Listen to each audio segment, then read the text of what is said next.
Baik, selamat pagi Bu Yuyut. Selamat pagi, Pak. Terima kasih sudah meluangkan waktu untuk praobservasi. Sebelum melaksanakan pembelajaran hari ini, bagaimana kabar Ibu? Alhamdulillah, saya baik dan sehat, Pak. Oke, baik Bu. Sebelum observasi dimulai, saya ingin mengetahui gambaran singkat pembelajaran yang akan Ibu laksanakan. Apa tujuan utama pembelajaran hari ini? Pada saya rencananya mau mengajar pembelajaran IPA, kelas saya kelas 4. Tujuan utama saya adalah agar peserta didik nanti mampu mengidentifikasi penyebab dan dampak masalah sampah di lingkungan sekolah, Pak. Kemudian bekerja sama menyusun solusi melalui pembuatan poster mini sebagai proyek yang sederhana. Kapan kira-kira Ibu akan melaksanakan observasi? Kira-kira hari Senin depan, Pak, tanggal 20 ya. Oke, baik Ibu ya, kita sepakati bahwa kegiatan observasi pada Senin depan ya Bu ya. Iya, Pak. Oke. Untuk jamnya? Untuk jamnya jam kedua, Pak. Jam kedua, ya. Jam kedua jam 9.30. Oke, baik. Oke, menarik sekali tadi yang sudah Ibu jelaskan. Kira-kira model pembelajaran apa yang akan Ibu gunakan dan nanti dalam pembelajaran? Saya akan menggunakan model pembelajaran Project Based Learning atau PJBL dengan mengangkat kasus sosial yang dekat dengan kehidupan peserta didik, Pak, yaitu permasalahan sampah di lingkungan sekolah. Saya berharap peserta didik tidak hanya memahami materi, tetapi juga mampu memberi solusi yang dapat diterapkan dalam kehidupan sehari-hari, Pak. Oke, Bu, sangat menarik ya. Bagaimana Ibu memastikan seluruh peserta didik dapat terlibat aktif selama pembelajaran berlangsung? Saya akan membagi peserta didik ke dalam kelompok kecil, sehingga setiap anggota memiliki kesempatan untuk menyampaikan pendapat, Pak. Saya juga akan memberikan pernyataan pemantik dan mendampingi kelompok yang membutuhkan bantuan agar semua dapat berpartisipasi. Asesmen apa yang Ibu akan lakukan selama pembelajaran nanti? Saya akan melakukan asesmen itu secara berkelanjutan melalui observasi terhadap keaktifan, kerjasama, dan tanggung jawab peserta didik selama diskusi. Selain itu, saya juga menilai hasil proyek berupa poster mini dan memberikan beberapa pertanyaan lisan untuk mengetahui pemahaman mereka, Pak. Baik, sangat menarik. Apakah ada bagian pembelajaran yang ingin Ibu dapatkan perhatian saya secara khusus dari hasil observasi nanti? Iya, saya berharap memperoleh masukan nanti mengenai efektivitas pertanyaan pemantik yang saya gunakan, Pak, keterlibatan seluruh peserta didik dalam kegiatan kelompok. Serta bagaimana nanti saya mengelola waktu karena pembelajaran ini merupakan simulasi dengan durasi yang sangat singkat. Baik Bu, terima kasih atas penjelasannya. Pada saat observasi nanti saya akan berfokus pada proses pembelajaran dan aktivitas peserta didik. Tujuan observasi ini adalah memberikan umpan balik yang konstruktif untuk pengembangan praktik pembelajaran Ibu ke depan. Terima kasih juga, Pak. Saya siap menerima masukan dan menjadikannya sebagai bahan refleksi nanti untuk meningkatkan kualitas pembelajaran saya. Baik, semoga pembelajarannya lancar. Selamat mengajar. Ya, terima kasih banyak, Pak. Sama-sama. Selamat siang anak-anak. Siang, Bu. Apa kabar kalian hari ini? Baik. Alhamdulillah. Sehat semua anak-anak? Sehat. Hari ini siapa yang tidak hadir? Hadir semua, Bu. Oh. Hadir semua, Bu. Alhamdulillah. Kita harus selalu menjaga kesehatan ya. Iya, Bu. Nah, anak-anak, sebelum memulai pelajaran kita nyanyi dulu yuk supaya lebih kita semangat. 7 kebiasaan anak Indonesia hebat. Ayo mulai 1, 2, 3.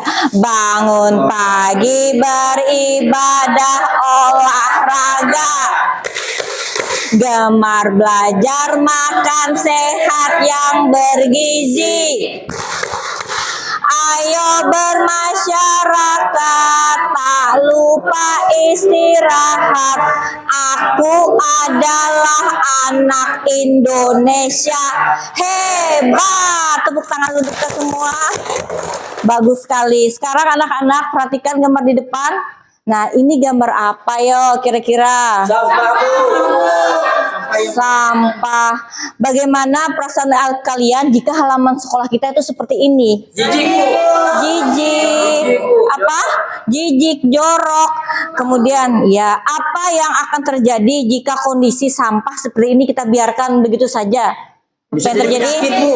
Jadi sarang nyamuk, Bu. Jadi sarang nyamuk, apalagi nak? Menyebabkan sakit perut. Bau, sakit perut. Siapa yang paling berdampak jika terjadi sakit perut karena halaman kotor Kita ini? warga sekolah, Bu. Semua masyarakat juga terkena ya. Nah, anak-anak perhatikan ada kasus, Ibu tampilkan nanti. Oh ya, tujuan pembelajaran kita hari ini adalah mengidentifikasi penyebab permasalahan sampah di lingkungan sekolah, kemudian menjelaskan dampak sampah terhadap kesehatan dan lingkungan, terus menyusun rancangan sederhana sebagai solusi untuk mengatasi masalah sampah melalui kerja kelompok. Nanti kita ada kerja kelompok ya. Kemudian menunjukkan sikap peduli gotong royong dan bertanggung jawab terhadap lingkungan. Jadi kegiatan kita hari ini kita akan kerja kelompok. Kemudian setelah kerja kelompok baru kita berdiskusi ya. Nanti setelah kerja kelompok setiap kelompok maju ke depan mempresentasi kelompok lain yang tanya. Baru kita simpulkan materi hari ini. Adapun penilaiannya nanti Ibu akan menilai keaktifan kalian di kelompok ya. Nah, jadi harus aktif anak-anak semua bekerja di kelompok. Paham anak-anak? Baik. Sekarang perhatikan gambar ini, nanti ada gambar. Nah, Ibu tampilkan. Ini sebuah di SD Harapan ya, kasusnya boleh dibaca. Di SD Negeri Harapan, ya banyak siswa tuh suka membuang sampah sembarangan. Nah, sehingga halaman sekolahnya tuh menjadi kotor ya. Saluran airnya tersumbat dan banyak nyamuk berkembang biak. Nah, anak-anak kira-kira nih apa masalah yang terjadi dari gambar ini? Kalian amati. Karena habis jajan buang sampah sembarangan, Bu. Iya, masalahnya akan terjadi apa? Sugianto? Halamannya jadi kotor. Pinter, halaman jadi kotor. Apa lagi? Saluran air tersumbat. Iya, saluran air tersumbat. Nah, siapa yang paling terdampak karena halaman ini kotor? Siapa paling terdampak? Kita semua ya, kamu ya, temanmu, guru juga. Mengapa masalah ini bisa terjadi? Hah? Iya, karena kita nggak sadar diri kita ya. Jadi kebersihan harus dijaga bersama-sama, sadar diri kita dulu untuk menjaga kebersihan. Jadi ditanamkan dari diri sendiri dulu ya, harus menjaga kebersihan. Dengan cara apa tadi? Tidak membuang sampah. Pintar, tidak membuang sampah sembarangan. Baik anak-anak, kalian kan sudah punya kelompok. Nah, sekarang kalian bekerja dalam kelompoknya. Silahkan duduknya dekat kelompoknya masing-masing.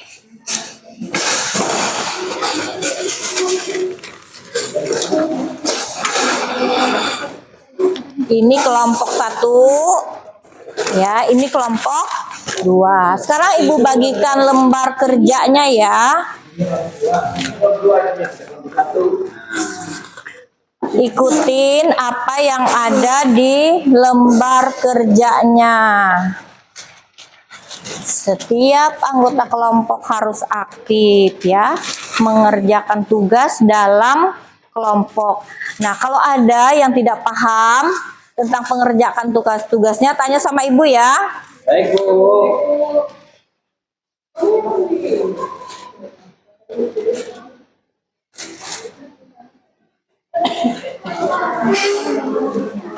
Baik, sudah selesai pekerjaannya?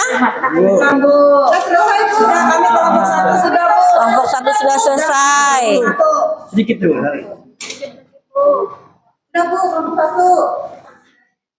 Coba Ibu lihat. Ini Bu, Wah, bagus sekali gambarnya. apa yang kurang Bu? Ini bagus. Tinggal kalian bikin kalimat penyemangatnya ya, masalahnya apa. Oh iya, bikin masalahnya. Baik anak-anak, waktunya sudah habis. Sekarang posisikan tempat duduk kalian lagi yang rapi.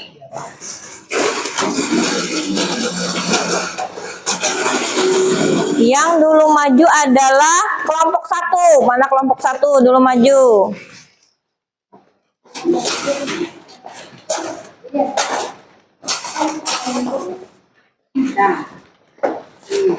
Ya, Ibu kasih waktunya 5 menit ya untuk membacakan hasil pekerjaannya. Ya, silahkan. Kami kelompok 1, Bu. Lembar yang pertama ini membuang sampah sembarangan, Bu. Ini banyak sampahnya. Terus karena banyak sampah di lingkungannya, jadi sakit dia, Bu. Masuk rumah sakit dia. Oh iya, terus? Ini gambar yang kedua, Bu. Ini lingkungannya bersih, Mm-mm. ditanam bunga. Mereka buang sampah di tempat sampah, Bu. Karena Oh, mereka tahu bersih itu pangkal sehat, Bu. oh iya, jadi pembanding ya yang Ya, halaman. ini yang kotor yang Bu. Iya, Terus yang bawah ini yang bersih, Bu. iya, iya, Banyak bunga lagi, Bu. iya, Makanya cukup. mereka buanglah sampah pada tempatnya, kata mereka, Bu. Ya, silahkan tanggapannya dari kelompok 2. Boleh tanya, boleh memberi komentar ya. Ayo. Kenapa, Bu? Itu di rumah sakit ya? Iya. Ya, Kenapa? barang dia sakit perut, Bu. Sakit perut. Oh, Di karena lingkungan tempat tinggalnya. karena banyak lalat Iya. di tempat tinggalnya. Dia muntah, sakit Jadi, perut, oh, rumah sakit dia. makanan yang dia makan telah dihinggapi lalat, makanya dia sakit. Ya, lalat itu membawa bibit penyakit ya, tempel di kaki lalat, nempel di makananmu. Kalau dimakan bisa jadi sakit. Ada lagi tanggapan yang lain? Cukup, terima kasih. Tepuk tangan untuk kelompok 1. Bagus sekali ya. Gambarnya bagus, pas sekali dengan tugasnya, sudah dapat mengerjakan tugas. Sekarang lanjut kelompok 2 ya, maju yuk.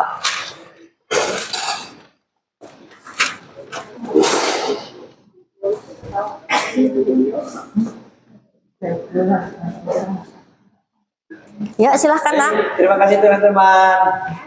Ini kami kelompok 2 mau menjelaskan hasil kerja kami. Nah, di sini ada kami bikin gambar tentang masalah apa tuh sampah. Nah, di sini ada gambar kami bikin sama-sama. Ada orang yang lagi nyapu sama yang buang sampah. Nah, seperti ini ada katanya, kamu jangan buang sampah sembarangan. Lalu dia marah, emang apa urusannya kamu, bilangnya. Nah, yang bilang itu dia, bahwa dia itu kan mau melarang jangan buang sembarangan sampah. Nah, Iya, bagus sekali lah gambarnya, Ibu lihat sudah bagus sekali. Berarti Kemudian ada akibatnya sakit. iya sudah. Terima kasih untuk kelompok 2. Silakan tanggapannya. Dari kelompok 1 ada yang memberi tanggapan, komentar, pertanyaan, boleh nak yuk tanya sama. Dia Sakit perut. Sakit perut. Kenapa sampai sakit perut? Bilang temanmu kenapa? Karena dia makan nggak cuci tangan. Makan nggak cuci tangan, iya. Tangannya kotor ya. Tangannya kotor. Oke, bagus sekali penampilan dari kelompok 2. Tepuk tangan untuk kelompok 2. Iya, silahkan duduk. Iya, intinya anak-anak, lingkungan yang kotor itu adalah tanggung jawab kita bersama. Sekarang kita akan menyimpulkan materi ya. Sampah dibuang sembarangan itu akan menimbulkan apa? Penyakit, menimbulkan masalah kesehatan juga. Kemudian yang bertanggung jawab untuk menjaga kebersihan adalah siapa tadi? Warga kita semua. Baik, kemudian bagaimana caranya kita menjaga kebersihan tadi? Tidak membuang sampah sembarangan. Tidak membuang sampah sembarangan. Kalau di kelas? Iya. Kalau di rumah gimana cara menjaga kebersihan? Membantu orang tua menyapu halaman rumah. Pinter. Baik anak-anak. Itu tadi ya kesimpulan pembelajaran kita hari ini, bahwa kita harus bersama-sama menjaga kebersihan lingkungan, bermula dari diri kita sendiri. Nah, ada pertanyaan mengenai pelajaran kita hari ini? Oke, karena sudah ya bagus. Kalau sudah mengerti semua pelajaran, Ibu akhiri. Selamat siang.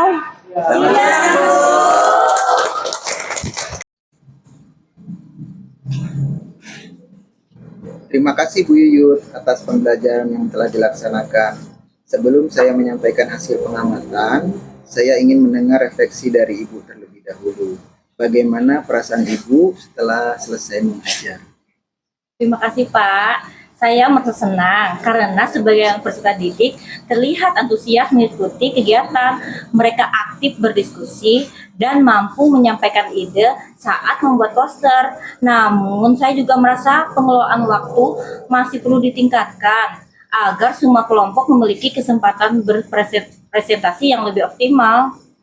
Menurut Ibu, bagian pembelajaran mana yang berjalan paling baik?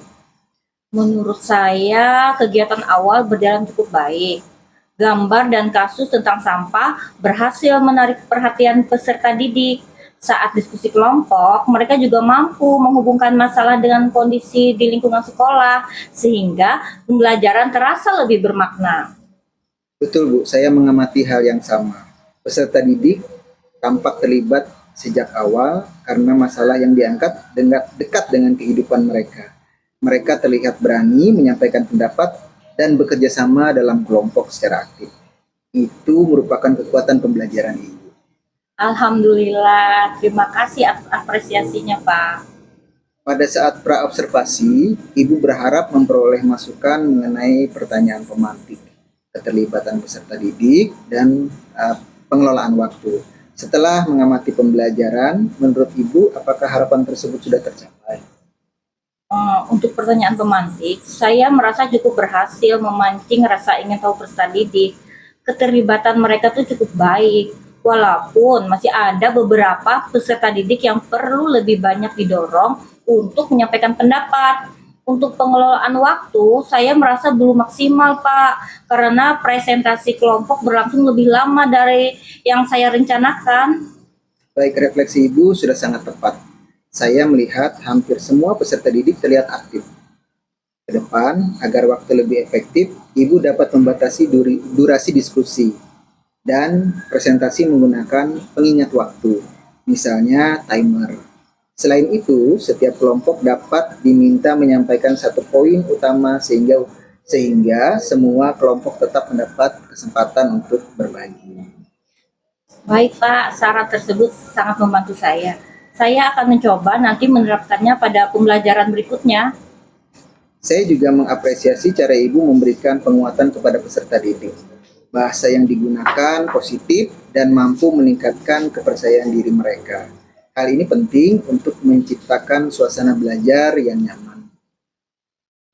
Terima kasih. Saya memang berusaha memberikan apresiasi kepada setiap kelompok agar mereka lebih percaya diri dalam menyampaikan pendapat. Jika Ibu diminta satu hal yang akan diperbaiki pada pembelajaran berikutnya, apa yang akan menjadi prioritas Ibu? Prioritas saya adalah meningkatkan pengelolaan waktu serta memberikan kesempatan yang lebih merata kepada semua peserta didik untuk menyampaikan pendapat, terutama peserta didik yang masih pasif, Pak. Itu merupakan target yang jelas dan realistis. Saya yakin dengan refleksi yang Ibu lakukan hari ini, kualitas pembelajaran akan semakin baik. Terus pertahankan penggunaan masalah kontekstual karena terbukti mampu meningkatkan keterlibatan peserta didik. Terima kasih banyak atas masukan dan apresiasi yang telah Bapak berikan.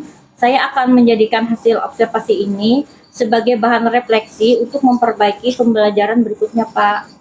Sama-sama Bu Yuyut, terima kasih atas keterbukaan Ibu selama proses supervisi. Semoga pembelajaran berikutnya semakin efektif dan memberikan pengalaman belajar yang bermakna bagi peserta. Amin. Terima kasih, Pak. Sama-sama.